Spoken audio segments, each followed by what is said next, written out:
வணக்கம். வாங்க நம்ம ஆர்ஆர் ஜாய் டியூப்குள்ளே போகலாம். ஏற்கனவே ஃபஸ்ட் எபிசோடில் பிஎம்ஐ பாடி மாஸ் இண்டெக்ஸ்னால் என்னன்னு பார்த்தோம். உடல் பருமன், அதை எப்படி கண்டுபிடிக்கிறது, ஒவ்வொருவரும் தங்களுடைய உடல் பருமனை எப்படி கண்டுபிடிக்கிறதுன்னு பார்த்தோம். அதுக்கு ஒரு சூத்திரம் சொன்னேன். அதன் அடிப்படையில் நீங்கள் இது வரைக்கும் உங்களுடைய பாடி மாஸ் இண்டெக்ஸை கண்டுபிடிச்சிருப்பீங்கன்னு நினைக்கிறேன். அல்லது அந்த பாடி மாஸ் இண்டெக்ஸ் தெரிஞ்சவங்க யாருக்கெல்லாம், அதாவது 19லேருந்து 25க்கு உள்ளே இருக்குதோ அவங்க இயல்பான எடை உடையவர்கள். 25க்கு மேலே பிஎம்ஐ இருந்தால் அவங்க ஒபீஸானவங்கன்னு அர்த்தம். ஒன்றும் கவலைப்பட தேவை கிடையாது. நம்ம அதற்குரிய உடல் எடையை சரியாக நம்ம வைத்து கொள்வதற்கு என்ன செய்யணும் அப்படிங்கிறத தான் நம்ம இப்போ பார்க்க போகிறோம். இதை ஒரு அவுட் ஆஃப் இன்ட்ரெஸ்ட் நான் நிறைய பேர் இப்போ இருக்கக்கூடிய காலகட்டத்தில் நிறைய பேர் குண்டாக இருக்காங்க. அவங்களுக்கு நிறைய பேர் சாப்பிடாம கூட இருக்கிறாங்க, ஃபுல்லாக சாப்பிடாமல் இருக்காங்க. வெறும் வெஜிடபிள்ஸு ஃப்ரூட்ஸை மாத்திரம் சாப்பிட்டுட்டு இருக்காங்க. நான் கேள்விப்படுறேன் அவங்களாம் இன்னும் எனக்கு எடை குறையலை அப்படின்னு சொல்லி கவலைப்படுறாங்க. அவங்கெல்லாம் இதை ட்ரை பண்ணி பார்க்கலாமேங்கிற ஒரு முயற்சி தான் நான் இப்போ எடுத்துருக்க ஸ்டெப்பு. அதில் செகண்ட் எபிசோடில் நான் சொன்னேன், முதல்ல பிராணாயாமா செஞ்சு உடலை நல்ல எனர்ஜெட்டிக்காக வச்சுக்கோங்க அப்படின்னு சொன்னேன்.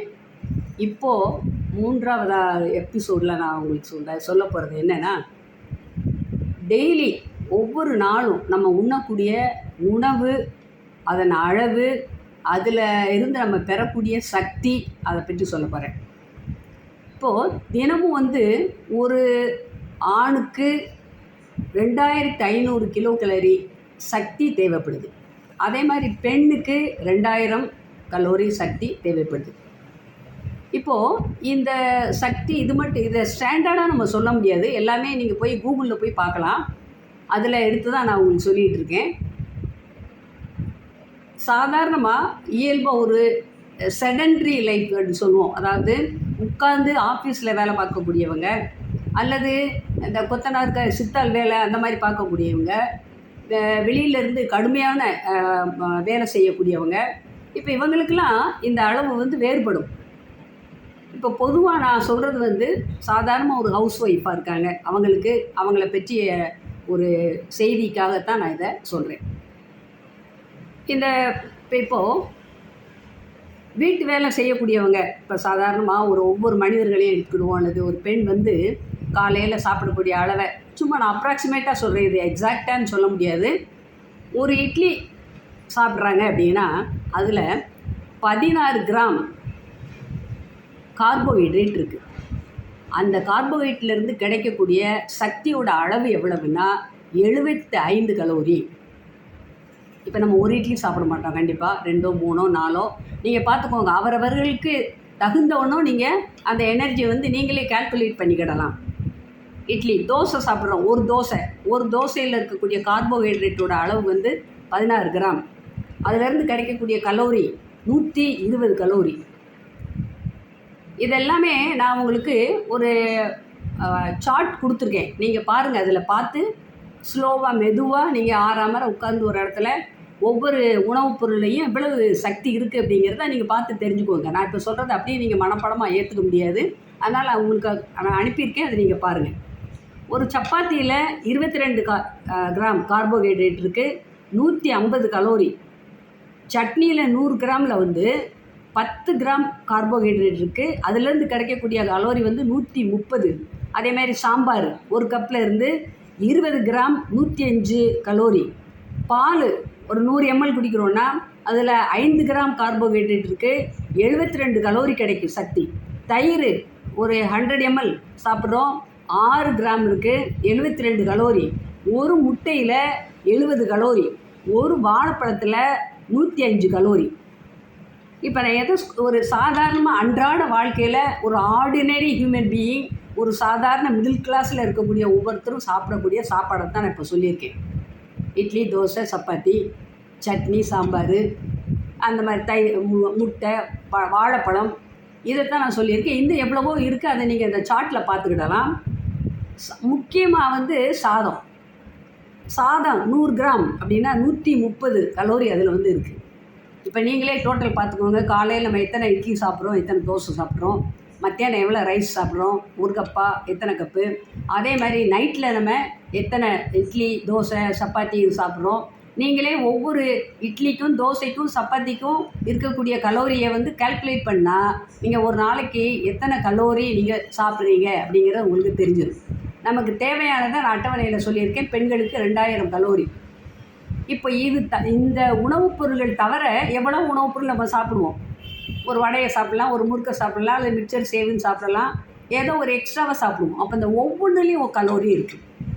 இப்போது இந்த நமக்கு தேவையான அளவை விட நம்ம அதிகமாக சாப்பிட்றப்ப போதுமான அளவு எனர்ஜியை விட அதிகமான அளவு எனர்ஜி நமக்கு கிடைக்கிறப்ப நம்ம என்ன செய்வோம்? ஒரு எக்ஸாம்பிள், ஒரு நாளைக்கு நமக்கு வந்து வீட்டு செலவுக்கு ஒரு 500 ருபீஸ் தேவைப்படுது செலவுக்கு அப்படின்னு வச்சுக்கணும். நமக்கு கிடைக்கிறது 50,000. என்ன பண்ணுவோம் நம்ம? அல்லது 500 ருபீஸை செலவு பண்ணிவிட்டு மீதி 4500 ருபீஸை சேமிப்போம். அது மாதிரி தான் இதுவும். நமக்கு தேவையான அளவை விட அதிகமான அளவு நம்ம உணவுப் பொருளை எடுத்துக்கிடும் போது தேவைக்கு அதிகமான அந்த கலோரியை வந்து என்ன செய்கிறோம்? நம்ம உணவுப் பொருளாக உடலில் வந்து சேர்த்து வைக்கிறோம். அப்படி சேர்த்து வைக்கும்போது தான் நம்ம உடல் பருமன் ஆகுது. இது இந்த பெரிய சயின்ஸ். இது நம்ம டீட்டெயிலாக சொல்ல முடியாது. என்னென்ன உணவுச்சத்துக்கள் இருக்குதுன்னா கார்போஹைட்ரேட் இருக்குது, புரோட்டீன் இருக்குது, கொழுப்பு இருக்குது, இன்னும் வைட்டமின்கள் இருக்குது, தாது பொருட்கள் இருக்குது. இந்த வைட்டமின்கள் தாது பொருட்கள் இதெல்லாம் நம்ம உடல் பருமனுக்கு சம்மந்தம் கிடையாது. ஆனால் அந்த கார்போஹைட்ரேட் புரோட்டீன் ஃபேட் இருக்கு இல்லையா, இது நம்ம உடல் பருமனுக்கு தொடர்பானது. அப்போ இந்த தொடர்பான இதை வந்து நம்ம என்ன செய்யணும்? நமக்கு தகுதியான நம்மளுடைய பிஎம்ஐ எவ்வளோ இருக்குதுன்னு பார்த்துக்கிட்டு அந்த பிஎம்ஐக்கு தகுதியாக நம்ம உணவுப் பொருளை எடுத்துக்கிடணும். குறைக்கணுமா கூட்டணுமா அப்படிங்கிறது உங்களுக்கு தெரியும். ஏன்னா நீங்கள் தான் கால்குலேட் பண்ணி வச்சுருப்பீங்க பிஎம்ஐயை. அதுக்கு தகுந்தாப்பில் உணவுப் பொருளை எடுத்துக்கிடணும். சரி, என்னையால் வந்து அப்படிலாம் கண்ட்ரோல் பண்ண முடியலை, நான் இப்படி தான் சாப்பிடணும், ஆனால் நான் என்ன பண்ணுறது, எப்படி நான் வந்து அதை குறைக்கிறது அப்படின்னு கேட்டால் எளிய முறை 3 முறை முதல்ல நான் சொல்கிறேன், 4 முறை. அதை நீங்கள் ட்ரை பண்ணி பாருங்கள். 1, நடைப்பயிற்சி 1 மணி நேரம் நடக்கணும். அப்படி 1 மணி நேரம் அந்த நடக்கிறதுலேயே நிறைய வித்தியாசம் இருக்குது. ஸ்லோவாக நடக்கிறது, ஃபாஸ்ட் வாக்கிங், ஸ்லோ வாக்கிங் அப்படின்னு இருக்குது.